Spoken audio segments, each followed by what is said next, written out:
Ibadat puasa kita tahu sah batal dia.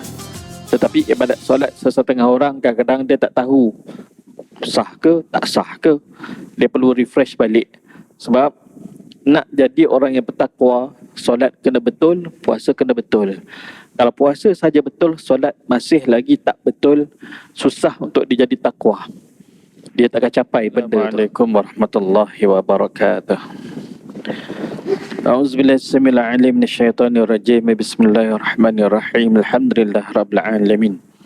Wabihi nasta'in ala umuri dunya waddin. Wassalatu wassalamu ala asyrafil anbiya'i wal mursalin Sayyidina Muhammad wa ala alihi washabihi ajma'in. Rabbi syrah li sadri wa yassir li amri wahlul 'uqdatam min lisani yafqahu qawli. Allahumma salli salatan kamilah wa sallim salaman taman ala sayyidina Muhammad الذي تنحل بالقدة تنفرج به القراب وتقضى بالحوائج وتنال به الرغائب وحسن الخواتم ويستسقى الغمام بوجهه الكريم وعلى أن صحبه في كل لمحة ونفس بعدد كل مألوم لك وبعد.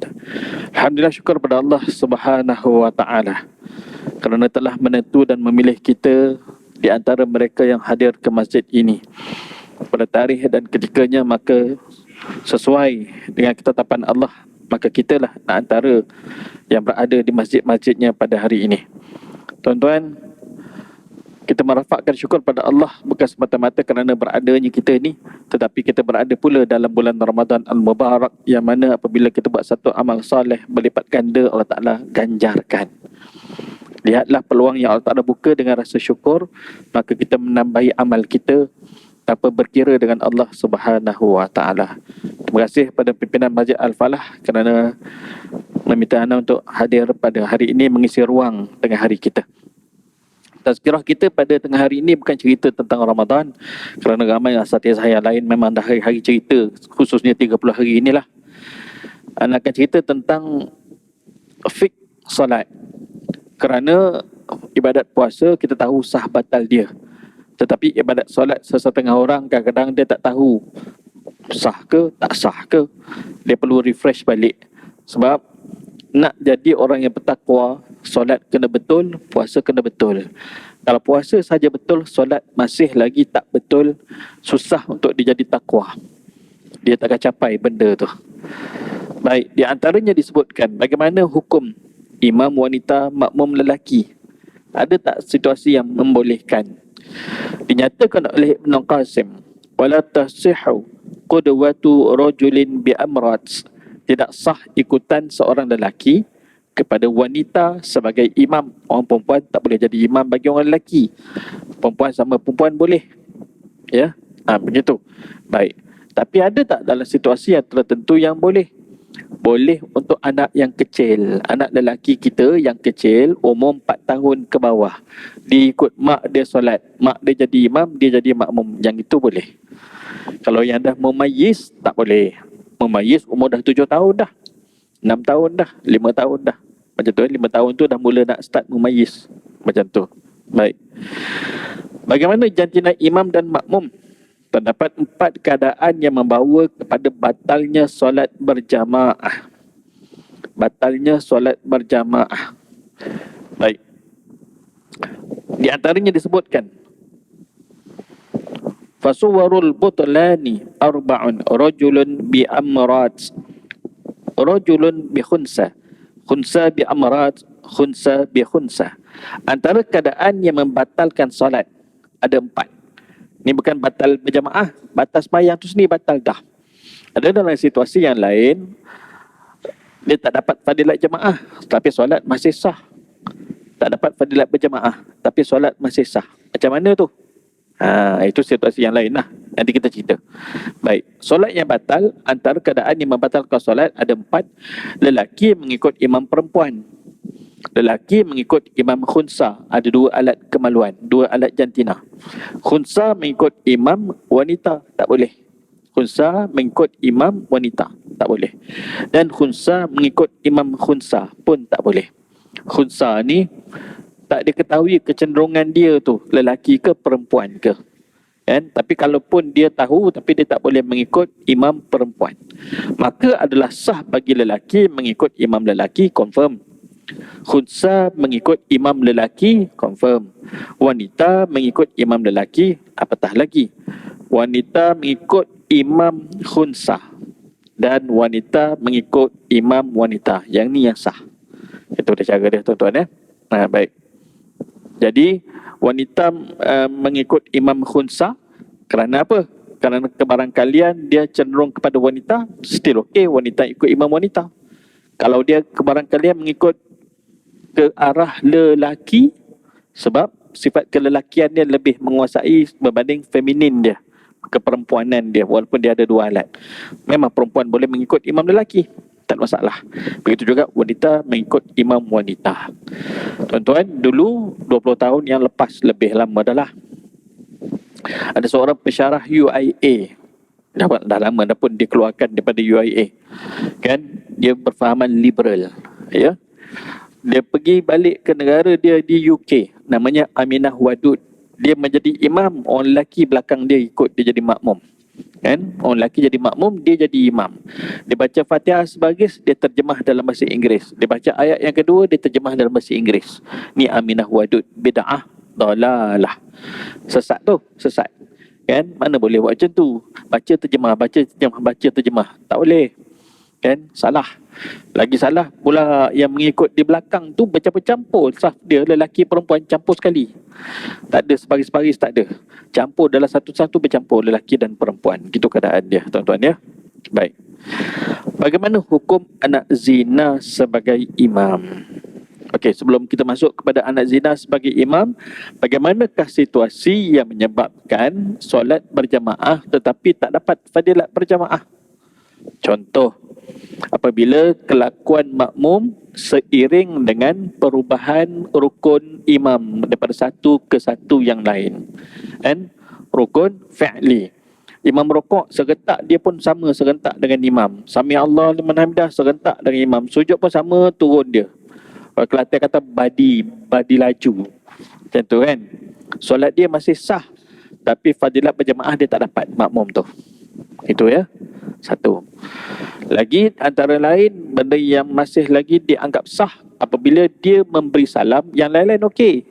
Ketika dia bagi salam, serentak salam dia dengan salam imam, serentak. Juga menanggalkan fadilat berjemaah, tapi solat masih sah, tapi rugi. Bagaimana yang awal-awal lagi batal? Yang awal-awal lagi batal ialah seorang makmum bertakbiratul ihram serentak dengan takbiratul ihram imam. Allah, dia pun Allah terus. Tunggulah Allahu Akbar, bar tu selesai, bunyi bar imam tu, barulah si makmum mengangkat takbir serta takbiratul ihramnya. Apa dia takbiratul ihram? Lafaz Allahu Akbar tu. Yang ini mengangkat takbir. Ya. Lagi antara benda yang menyebabkan solat tidak sah, semayang senyap, telinga sendiri pun tak dengar apa-apa, mulut rapat, dalam hati dia baca, dalam hati baca khusyuk, dia kata dalam hati, mampui, tak sah terus. Mazhab lain tak apa. Mazhab Hanafi, imam baca, apa yang dibaca oleh imam itulah bagi diri dia. And baik yang Fatihahnya, baik selawat, semua sekali sampailah bagi salam. Kan? Itu mazhab Hanafi. Kita lain, kita wajib baca. Kan? Fatihahnya tu wajib. Lagi tahiyatnya tu wajib. Takbiratul ihramnya tu wajib. Tak boleh senyap macam tu je. Sebab ramai macam tu tuan-tuan hari ni. Budak-budak muda, dia tak tahu. Dia ikut semayang, nak semayang. Macam ni, senyap, tak bunyi langsung takbiratul ihram untuk didengar oleh telinganya. Maka awal-awal lagi tidak sah. Wajib belajar. Mudah-mudahan pencerahan ni mencerahkan mereka-mereka yang tak perasan selama ini. Alamak, salah rupa-rupanya. Gitu ya. Baik, kembali balik. Anak zina sebagai imam. Anak zina tidak menanggung dosa zina ibu dan bapa biologinya.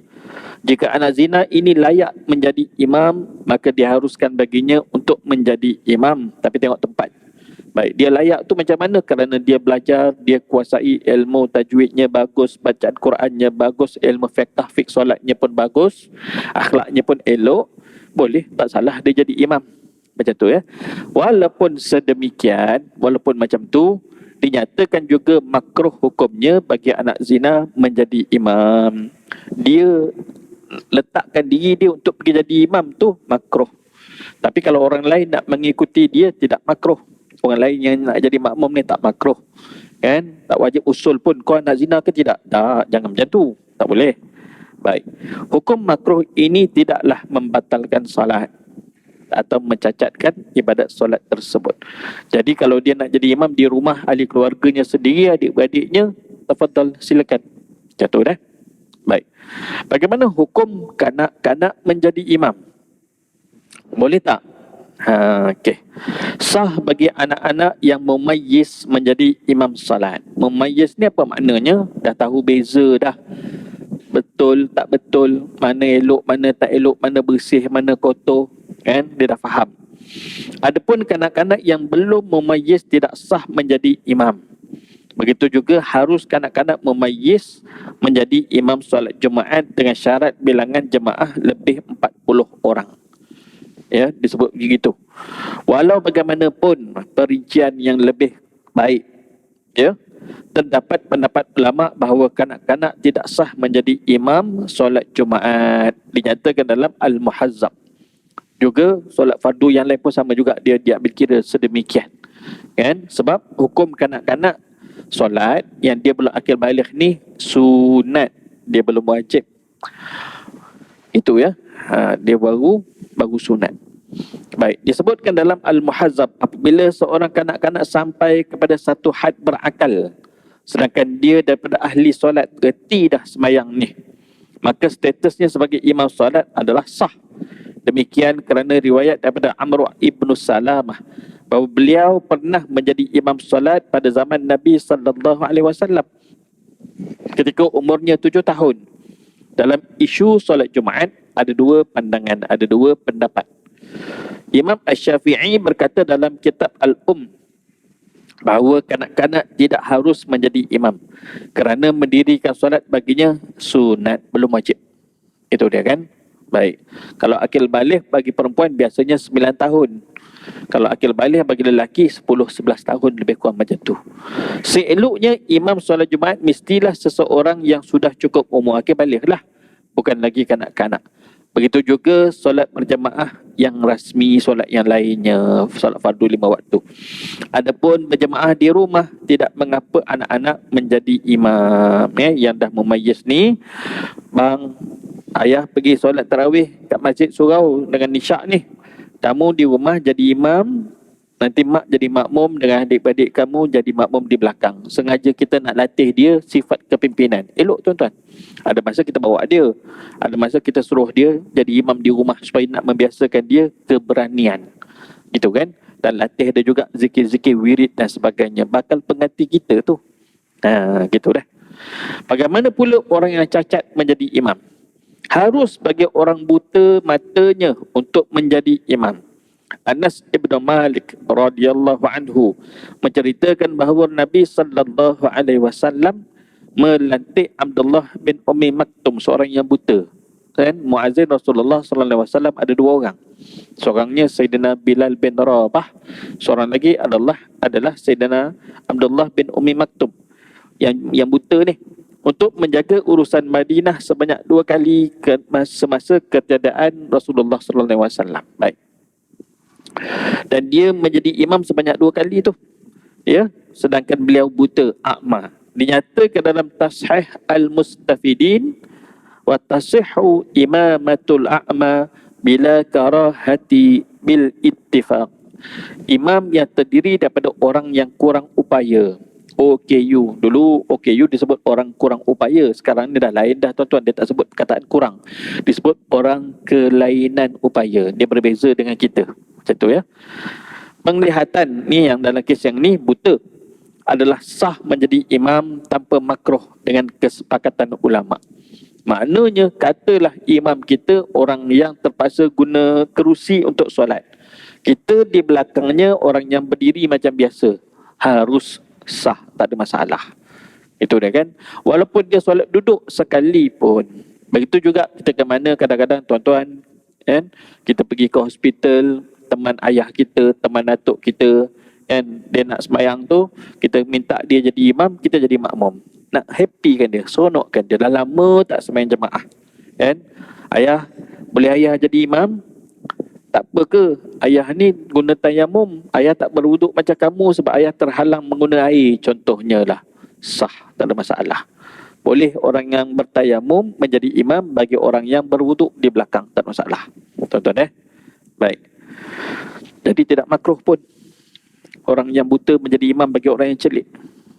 Baik. Berjemaah antara orang yang solat tamam dengan orang yang solat qasar. Diharuskan bagi seorang muslim yang solat secara tamam tanpa qasar mengikuti muslim yang solat secara qasar. Orang yang buat 4 rakaat, dia ikut imam yang solat 2 rakaat. Makmum lebih rakaatnya berbanding imam, sah. Ya, jangan makmum terkurang daripada imam. Imam tempatan ataupun orang yang singgah tetapi dia solat 4 rakaat. Kita menyangkakan bahawa dia adalah orang yang musafir sebab nampak ada bawa beg tu. Contohnya lah, kan nanti tak lama lagi kita nak balik kampung, kan. Balik kampung ke outstation ke, kadang-kadang kita singgah di R&R. Kadang-kadang orang yang di R&R ni ada yang tak biasa solat qasar, dia tetap nak buat 4. Tak ada masalah, sah, yang penting dia solat tu, kan. Cuma dia tak raikan rukhsah yang Allah Ta'ala bagi. Jadi kita tiba-tiba tak sempat nak tanya, abang buat qasar ke tamam? Tak sempat tanya, dia dah angkat takbir dulu. Kita pun rasa confident sebab di R&R, kita pun solat lah. Tiba-tiba dia naik rakaat ketiga, naik rakaat keempat, yang kita tadi niat qasran 2. Macam mana? Kita boleh mufarakah tak? Pisah daripada imam? Tak boleh. Kalau kita mufarakah, batal solat kita. So jawapan dia adalah, kita tasad yang baru, aku mengikut sebagaimana rakaat imam. Sambung rakaat ketiga, sambung rakaat keempat mengikut imam tu. Gitu dia tuan-tuan. Kalau kita tak sure imam ni orang sini ke bukan ke, orang ni solat 2 ke 4 rakaat ke, tak pasti. Macam mana kita nak buat? Ada tak caranya? Jawapan dia ada. Kan, saja aku solat fardu zuhur mengikut rakaat imam kerana Allah. Maknanya kalau imam tu 2, aku pun 2 sebab aku musafir. Kalau imam tu 4, tak apalah, aku 4 lah, tak ada masalah. Selesai masalah. Perasan? Faham? Boleh buat tuan-tuan ya. Yang ini jarang orang ketahui, yang niat mengikut, dia taklid niat dia berdasarkan niat imam. Kalau imam tu 4, aku 4. Kalau imam tu 2, aku 2 kerana aku layak untuk buat 2 rakaat. Boleh tuan-tuan Jangan tiba-tiba tengok imam tak rukuk-rukuk sembahyang jenazah apa-apanya. Takbir kejap, takbir. Bila nak rukuk, bila nak salam. Alamak, salah orang apa-apanya. Kawan tu sembahyang jenazah, kawan dia meninggal sebelum ni, kan. Dia teringat, dia pergi sembahyang. Contoh. Itu dia. Baik. Okey. Boleh tak? Yang pertama, kita solat zuhur tadi, kita tiba-tiba imam tu 4 rupa-rupanya. Maka kita pun carry on lah buat 4. Lepas tu kita sebelum bagi salam, kita dah niat nak jamak dengan asar takdim. Boleh tak kita buat asar tu 2? Tak ada masalah. Buatlah 2. Gitu ya. Buat 2. Baik. Hari raya insya-Allah Sabtu. Hari Jumaat orang travel. Ada yang akan singgah solat Jumaat. Boleh tak solat fardu Jumaat jamak dengan solat asar? Takdim lah, tak boleh takhir. Takhir Jumaat pergi bawa ke asar, mana boleh? Ya. So jawapannya boleh dan sah. Solat Jumaat kita singgah, berhenti solat Jumaat, sebelum bagi salam niat jamak takdim, sesudah bagi salam terus bingkas bangun, iqamah, solat asar 2 rakaat jamak. Selesai masalah. Kan? Gitu dia tuan-tuan. Ada soalan. Sesi soal jawab hari ni.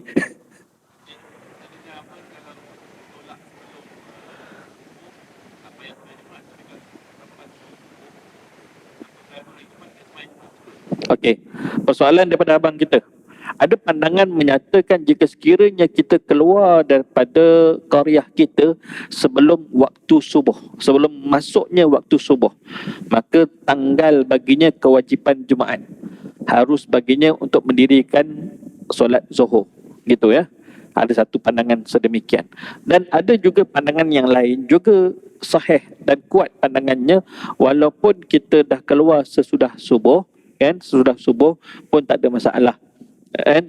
Boleh juga dia meninggalkan fardu Jumaat kerana masyaqqah kepayahan dia tu, kan. Kadang-kadang kita ni travel tuan-tuan, kan, pergi tu sebab apa? Arahan syarikat. Waktu tu lah waktu flight umpama contohnya lah kan, kita dah tak boleh dah, tak ada daya dah, gitu kan. Jadi pandangan yang pertama, bagi sesiapa yang keluar daripada qaryahnya yang perjalanan lebih 2 marhalah. Berapa 2 marhalah sekarang yang terkini? 81 kilometer. 81 kilometer sehala, gitu tuan-tuan ya. Maka apabila dia keluar sebelum waktu subuh, harus baginya untuk meninggalkan fardu Jumaat.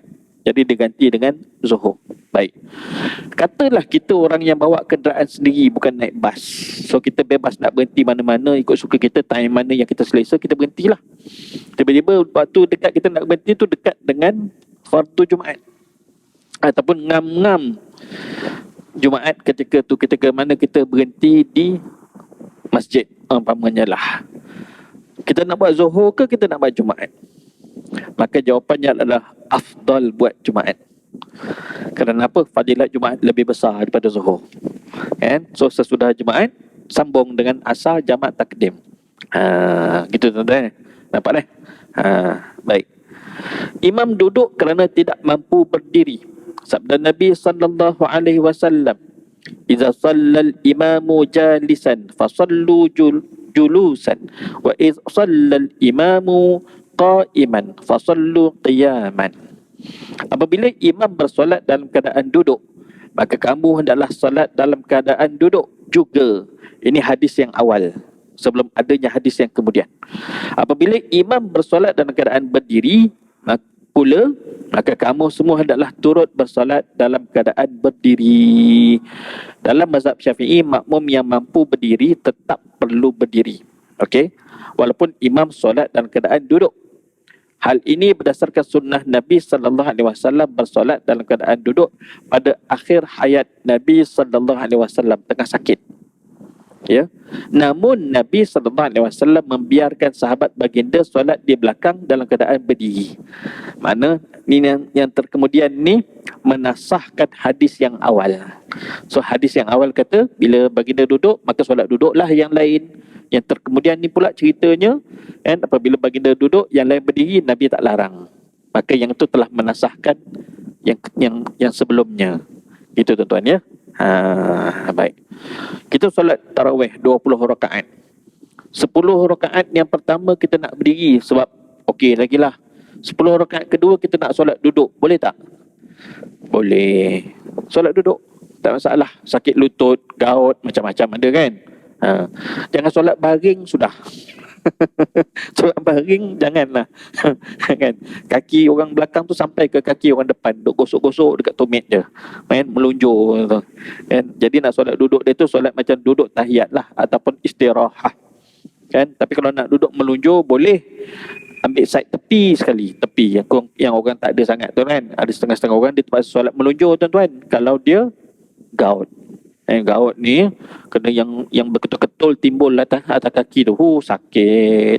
Sepupu Ana pegawai JAKIM, gaut dia teruk kan, timbul-timbul kat kaki tu kan. Sakit tuan-tuan ya. Sikit lagi. Kedudukan imam dan makmum. Apabila makmum seorang sahaja, maka makmum berdiri di sebelah kanan imam. Ni seorang imam kan, kita ni nak berimamkan dia, tak ada orang lain ni. Kita datang tu, kita berdiri di belakangnya kadar 1 tapak kaki. Itu, bukan 1 langkah. Kan, berdiri, angkat takbir. Kadar didengari oleh dia. Ada soalan?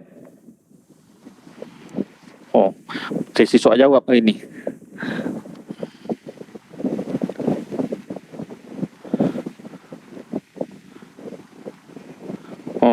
Okey, kejap. Saya baru balik dari Kulim, Serdang, Alustar, Kedah dan bersinggah di Kelantan di sesebuah sekolah madrasah Ma'at Tahfiz berhampiran. Yang ni ada permintaan ni untuk sedikit memohon bantuan. Mohon bantuan. Nanti duduk di luar nanti, insya-Allah. Meminta bantuan untuk pelajaran perjalanan. Mana orangnya? Orangnya mana? Orangnya. Siapa orangnya? Okey. Nanti duduk di luar, insya-Allah. Ingatkan soalan tadi. Baik, kedudukan imam dan makmum yang seorang ni. Jadi dia datang, angkat takbir, kadar didengari perlahanlah oleh si imam. Jangan cuit. Yang cuit ni saf yang orang yang hujung penuh kiri kanan ni, kan? Ada seorang baru datang. Mana dia nak duduk ni? Di belakang situ seorang-seorang ke? Dia terus pergi ke hujung, dia cuit orang yang hujung tu. Cuit tu supaya orang yang hujung ke belakang berada pada saf yang kedua menjadi teman baginya. Bukan cuit dia tu suruh dia jadi imam. Tak, imam kat depan dia ada lagi. Kan jadi dua imam. Kalau orang yang tak faham, dia jadi macam tu pula. Jangan salah faham. Cuit tu supaya dia berundur ke belakang dan menemani orang tu seorang lagi. Jangan pula kita dah cuit orang tu, orang ni ke belakang, kita pula pergi duduk depan. Yang tu jawapannya kena cepuk nanti. Macam tu Okey, baik. Jadi apabila seorang ni masuk, kemudian ada seorang lagi yang lain datang, dia masuk ke sebelah kiri, bukan tengah-tengah, di sebelah kiri. Baik. Jika sekiranya ada ruang di hadapan imam tersebut, maka imam tersebut dia akan ke depan dan dua orang ni dirapatkan. Itu cara. Tapi kebiasaan kita yang sekarang ni macam mana? Orang yang pertama duduk kanan, orang yang kedua datang duduk tengah. Macam tu kan? Kemudian orang ni dia perasan, ada makmum seorang lagi. Lepas tu depan tu tak ada ruang dah. Jadi dia pun akan berundur. Dia akan berundur berada pada saf yang pertama. Okey, tak ada masalah. Itu dah kan? Okey, baik. Satu lagi benda yang penting adalah saf yang pertama makmum, saf yang pertama dia tu tempat berdiri makmum dengan tempat berdiri imam jangan lebih 3 atau 4 hasta. 4 hasta itu maksimum. Jangan lebih daripada tu. Tempat berdiri imam dengan tempat berdiri makmum saf yang pertama. Jika sekiranya lebih, menanggalkan fadilat berjamaah. Tak dapat fadilat jamaah. Solat masih sah, tapi putus. Berjamaah itu putus, tak dapat 27. Gitu tuan-tuan ya. Ni satu hasta. Yang paling afdalnya 3 hasta. Kenapa jadi 4 hasta? Pada uruf masyarakat dunia hari ini ada setengah tinggi, rendah dan sebagainya, maka maksimumnya 4 hasta. Macam tu ya. Sebab tu kadang-kadang bila anda pergi ke masjid surau yang tertentu, kita tengok sejadah imam jauh sangat. Anda akan tarik balik, anda akan beritahu untuk siap.